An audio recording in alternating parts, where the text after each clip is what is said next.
físicamente, es decir, humanamente es realizable. ¿Qué pasa si el departamento no se parece al de muestra? ¿Se puede hacer algo? Claro que sí, claro que sí. Ese es un vicio que también vamos a ver más adelantito. Sería un error, vicio de dolo mala fe, porque no es lo que a mí me vendieron. Entonces, los contratos de compraventa, digo, ahora sí, contestando concretamente a tu pregunta, Carmen, si el departamento que a mí me venden no se parece o no tiene exactamente las mismas características del que a mí me dijeron que iba a tener, yo puedo rescindir esa venta. ¿Por qué? Porque me engañaron. Cuando lleguemos a ese punto, voy a recordarte este ejemplo, pero eso es un error en el consentimiento. A mí me hicieron comprar un departamento sabiendo que no se iba a parecer. Es más, si vieron que no se parecía, ellos debieron de haber hecho, los vendedores, todo lo posible porque se pareciera, puesto que a mí me vendieron un departamento con esas características. Por eso es bien importante tener muy presentes que si hablamos de cosas futuras, como decía la lámina, me regreso un poquito incluso para verlo, debemos conocer esta no existencia y debe de ser susceptible de existir, pero no solo de existir, sino que cuando exista cumpla con las características de ser determinada, determinable, que sea posible, es decir, debe de ser tal cual como a mí me la ofrecieron. Si no es así, entonces significa que estoy ante un fraude. Regresando a la lámina, debe de haber una posibilidad física, como les decía, que sea humanamente realizable, sobre todo tratándose, por ejemplo, de la prestación de servicios. Estos servicios deben ser humanamente realizables y deben ser también posibles de manera jurídica, es decir, que no exista una norma jurídica que sea un objeto insalvable para su realización. Por ejemplo, hace poco hubo una nota también internacional, de una señora que fue a quejarse a la policía porque había celebrado una compraventa con una persona sobre cocaína y la persona no le había entregado la cocaína, en realidad la había estafado. Ella le había hecho un depósito en una tarjeta y la persona no le entregó la cocaína. Entonces, la mejor ocurrencia de esta señora pues fue ir a denunciar que había sido objeto de un fraude. ¿Qué pasa ahí? Que bueno, a la señora se le olvida que entregar cocaína es una cuestión, una imposibilidad jurídica. ¿Por qué? Porque es un acto ilegal. El objeto es ilícito, por lo tanto, aquí no estaríamos hablando de un contrato, sino de un delito. Entonces, por eso también es importante tener presentes las posibilidades jurídicas. Otro ejemplo de posibilidades jurídicas, el hecho de cuando nos dicen, es que ahorita nos tocó también mucho sobre la pandemia, no sé si fue por ahí algún boom o algo que pasó, nos consultaron mucho sobre bienes supuestamente de remates bancarios. Como saben que tengo experiencia en el área, me tocaron varios amigos, colegas e incluso algunos clientes preguntándome qué tan seguro era comprar una casa o un inmueble que vienen de supuestos arrendamientos bancarios. Hago comillas porque en realidad a mí no me sonaban como remates bancarios, pero bueno, entiendo que eran inmobiliarias que ofrecían inmuebles en condiciones muy especiales y cantidades muy económicas. Yo les decía, bueno, aquí nos enfrentamos a las cuestiones de imposibilidad jurídica. ¿Cuál puede ser esa imposibilidad jurídica? Que la persona que lo esté ofreciendo en realidad no sea propietario de esos muebles, de esos bienes, o no tenga ni siquiera los derechos para venderlas. Puede ser que a lo mejor estén dentro de algún juicio porque la persona que es propietaria tenga un adeudo y por ese adeudo esté demandado y por ese adeudo probablemente parte con lo que se esté garantizando ese adeudo sea el inmueble, pero quizá quien lo esté ofreciendo no tenga los derechos para poderlo vender. Entonces, aquí es donde nos estamos enfrentando a una imposibilidad jurídica que hay que validar antes de aceptar. O sea, no se vale que nada más porque alguien nos dice, soy de una inmobiliaria y te ofrezco, traigo este ofertón de esta vivienda, pues ya nosotros nos dejemos deslumbrar y aceptarlo. No, tenemos que evaluar no solo la posibilidad física, a ver si de verdad existe, es decir, si la casa está edificada en el lugar donde dicen y que esté en las condiciones que está, sino además su posibilidad jurídica, es decir, que tú me lo puedas realmente vender y que yo no tenga ningún problema por esa venta y no esté incurriendo incluso a lo mejor en algún delito, despojando a un propietario de un bien, ¿no? Entonces, ahí es donde nos enfrentamos a las posibilidades jurídicas, es decir, que no hay una norma o también incluso una causa jurídica que nos impida que se realice, en este caso, la venta de un objeto. ¿Cuál otra? La segunda de las características, ser determinado o determinable en cuanto a su especie, calidad, cantidad y género. Se caracteriza el objeto por sus atributos propios, de tal manera que se le distingue de cualquier otro bien.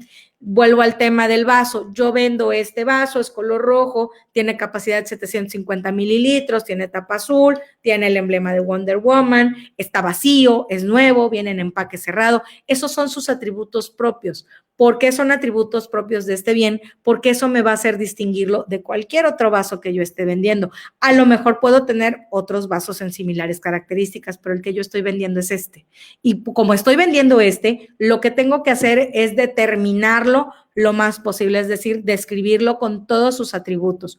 En especie, es decir, es de metal, es un vaso, es un termo, calidad es acero inoxidable, está nuevo, está limpio, cantidad es 1 y género, bueno, en este caso género no aplica, pero imagínense si nosotros compráramos animales, tenemos que especificar si queremos machitos, si queremos hembras, ¿no? Sobre todo quienes compran ganado, es quienes más hacen uso de estas cuestiones de género, ¿no? Entonces, por eso tenemos que caracterizar al objeto por sus atributos propios.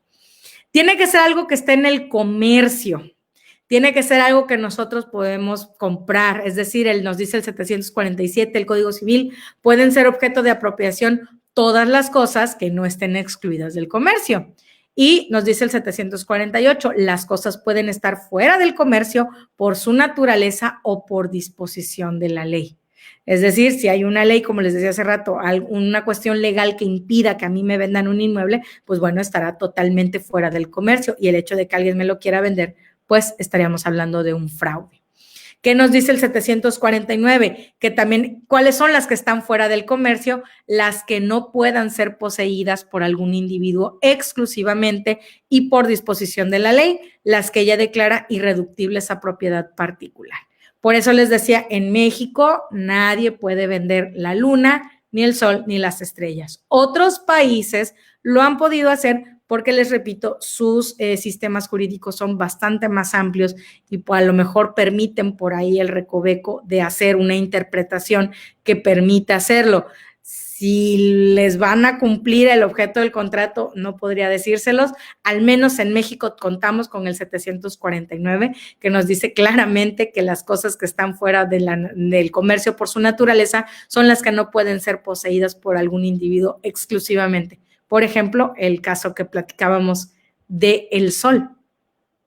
Ahora, ¿cuáles son las características otras del objeto indirecto? La cosa objeto del contrato debe existir, aquí viene en 1825, debe existir, ser determinado, determinable y estar en el comercio. En 1825, bueno, recoge lo que ya platicamos y ahí es donde se lo pone de manera concreta.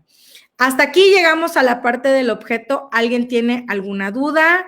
¿Algún comentario que quiera hacer o alguna inquietud, algo que quieran expresar antes de que pasemos a los elementos de validez? ¿Seguimos atentos? Pues perfecto. En el caso de las playas de los hoteles, ¿qué pasa ahí? Efectivamente, las playas no lo estaban vendiendo. Los hoteleros no estaban vendiendo, no estaban arrendando las playas. A los hoteleros se les había dado una concesión.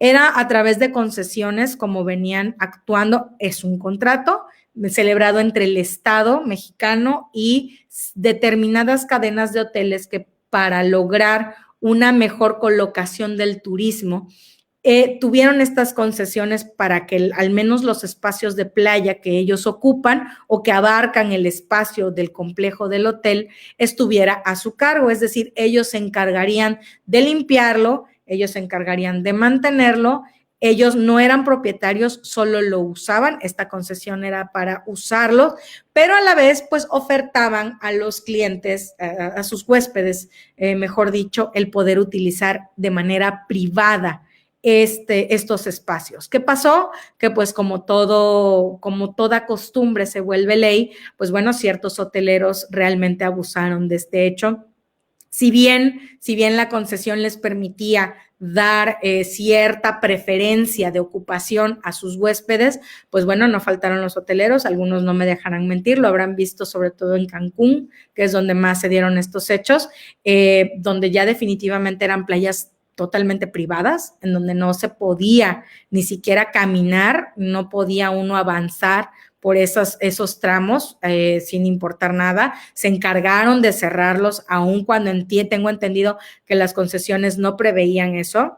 En Acapulco efectivamente cerraron, incluso algunos tuvieron todavía el exceso de extender sus negocios hacia esas partes de la playa, invadieron con palapas, hicieron construcciones sobre esas playas.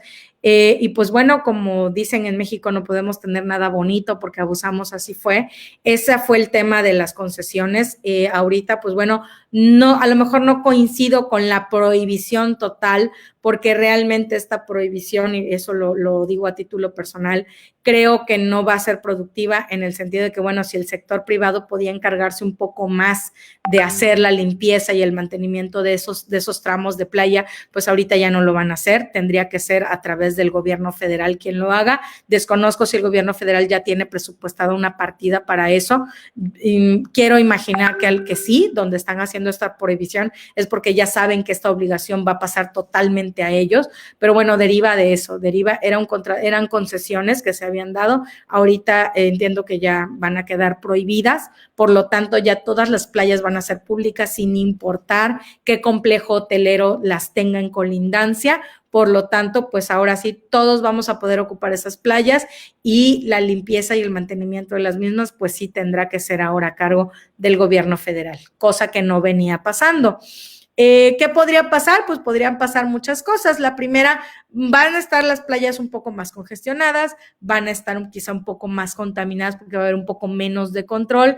También dependerá del gobierno federal cómo lo maneje, ¿no? Pero eso es lo que pasó. Ahí no se trató ni de ventas ni de arrendamientos, se trató de concesiones. Y son concesiones que al día de hoy, pues bueno, ya van a quedar canceladas a partir de esta disposición que las prohíbe, ¿no? Pero fue a raíz de eso, del abuso de muchos hoteleros, que en lo personal también lo constaté, que bueno, ya venía siendo un poco excesivo, ¿no? Y pues eso dio pie a que estemos ahorita en esa parte. Eso es lo que ocurrió con las playas. Y espero haber contestado tu pregunta, Carmen. ¿Alguien más? Si nadie más tiene algún comentario por la parte del objeto, pues bueno, vamos a pasar. Con esto terminamos los dos elementos esenciales de existencia. Con eso estamos hablando de la existencia de los contratos. Ahorita vamos a empezar a hablar de la validez, es decir, el contrato sí va a existir, si falta algo de esto, pero no va a ser legalmente válido. Empecemos con la capacidad. ¿Qué es la capacidad? Cuando hablamos hoy hemos escuchado hablar de capaces e incapaces. Hablemos de capacidad. La capacidad legal es la aptitud para ser titular de derechos y obligaciones y para ejercitar estos derechos y obligaciones. Todos tenemos derechos y obligaciones, pero la capacidad de ejercitarlos es la que a veces depende de nuestra situación, sobre todo de situaciones físicas o mentales. Podemos tener capacidad de goce, es decir, somos aptos de ser titulares de derechos y obligaciones, y también tenemos capacidad de ejercicio, es la aptitud de ejercitar o hacer valer, por nosotros mismos nuestros derechos. Al día de hoy, por ejemplo, en mi caso, pues bueno, yo soy una persona con capacidad de goce, puesto que tengo derechos y obligaciones y además los puedo ejercer por mí, sin necesidad de ningún tipo de representación.